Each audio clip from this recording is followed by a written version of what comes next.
Ladies and gentlemen, we are starting to get real, tangible leaks coming out for the next Nintendo console, and these are painting such a vivid picture.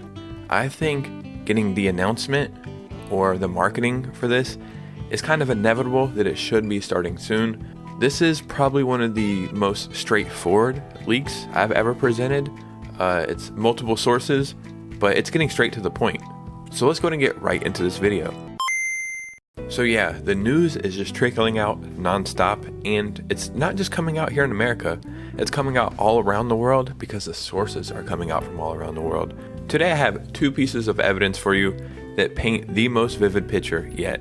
This is some of the biggest leaks and evidence ever for this console, but I don't even want to call it that. This is just straight what it is. Before we get started, if you could, please hit a like and subscribe. It would truly mean the world to me. I'm trying to hit 10K subs by February 28th. That's my birthday. But regardless, thank you for the support, and let's get right into this video.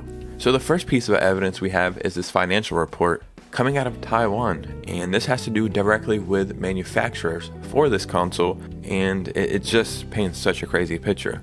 I had to use Google Translate to look at all this stuff, so I'm assuming everything should be accurate enough. The price of the new product will rise for the first time, and the terminal price will rise from $300 to $400. The market is optimistic. The price increase of the new Switch machine will help relieve the cost of pressure, and I'm not even going to pronounce these damn cities, and other supply chains. So this is a direct supply chain there in Taiwan. And here's the actual report. The price of the host, which is the console, will go to $400, and the game will increase from $60 to $70. And here's the estimated time of launch, the second half of 2024. And then this is really cool right here, Taiwan factory supply chain. This is a direct line to the next Nintendo console. Industrial significance, the new product is expected to set off a wave of machine replacement, and due to the increase in price, the cross pressure of components is relieved, which also contributes to the increase of gross profit margin. So Taiwan is excited. This thing is going to help their economy. And then if we look a little bit more, we can kind of get some specs for this thing. In addition, since Switch has never been upgraded significantly since its launch, the market expects that Nintendo is likely to launch a new generation of products in the second half of the year, and some hardware specifications, which also involve including the processor to be equipped with an NVIDIA T239 chip and equipped with 8GB of RAM and 64GB of storage space. The battery life will also greatly improve, and the screen update rate will increase to 120Hz. And then in here as well, one of the main reasons Nintendo has to increase the price is because the yen is currently so weak. I see tons of people going to Japan right now and getting the most value out of their money and buying like Pokemon cards and games and all sorts of stuff because the yen is just so weak. So Nintendo truly has to increase the price of this console. It's not just the next Nintendo console we're looking for. It's the next Nintendo console's games. I mean, this is the main selling point, right? Why would I buy this new console? Because I want to play new games. But how do you get new games if you still have old games out? You would have to make room. Well, this is the next piece of evidence. So as you can see right here on Twitter, certain games are starting to get pulled off the shelf. Like they're not printing them anymore. So once they're done, that's it. And you're like, okay, I mean, this is Paper Mario. There's a new Paper Mario game coming out, so this wouldn't make sense to have this out. That's fair. Well, they're doing it with Pikmin as well. But then you would say, well, dumbass Robot Joe, Pikmin 4 is out. Hey, you are right.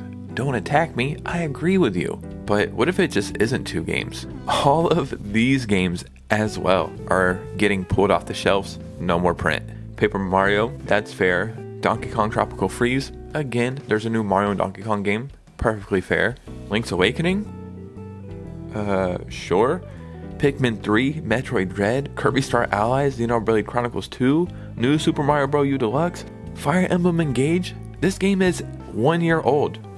Like right now, I think this game came out last January. Yoshi's Crafted World, WarioWare, Nintendo Switch Sports. This is one of the main selling games on the Switch, believe it or not.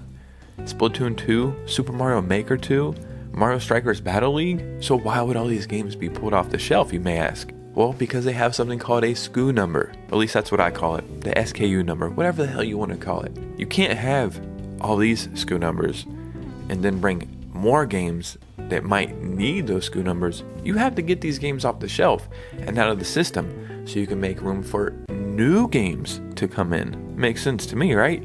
And this is just what's been uncovered so far. Like, these games aren't going to be selling anywhere. Once they're gone, they're gone. It's crazy too to see Super Mario Odyssey on this list. This is the quintessential game. This game is synonymous with the Switch. Switch, Super Mario Odyssey. They go together. To take Super Mario Odyssey off the shelf is truly crazy to me. Any of these other games, sure, who the hell cares? But Super Mario Odyssey, this is like the first game Nintendo wants you to buy when you buy your Switch. So it's getting pretty freaking crazy here.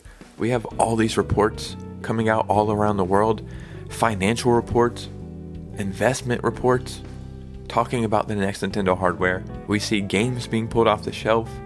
We see insiders leaking stuff every single day. I've showed you multiple job listings for people working on this console. It's set in stone at this point. I really do think we're going to start getting some information from Nintendo themselves. This would be the time to start working on the marketing. There's a rumor Nintendo Direct on the way. I don't think they're going to announce the console in that Direct, but I do think there might be clues pointing towards it. And it would be cool if Nintendo just came out and said the next generation is on the way, or the next generation is coming soon, or just something like that. That would get the hype, and then in a couple weeks from that, drop a picture, a name reveal, or something, a trailer. The Summer Direct, I would assume, is when they would announce the release date for this console. Probably, I want to say like October for some reason. October just feels right. That's when they launched the Switch OLED, I think, with Metroid Dread. So October would be perfect. And then holiday 2024, everybody gets their little greasy, gamey fingers on one of these consoles, myself included, and we can live in harmony. Ladies and gentlemen, what do you think? These are my favorite kind of videos I'm making right now. Not so much the leaks videos, but real tangible reports coming out and real tangible evidence coming out. This is real stuff that's really happening. And the reason why it's really happening is because something is on the horizon. Let me know your thoughts and opinions down below. As always, I love hearing from you guys. Like and subscribe if you could. It truly means the world. And follow me on Instagram so we can keep the community growing. I'm active over there every day. But you guys know me. I'll see you soon with a new video.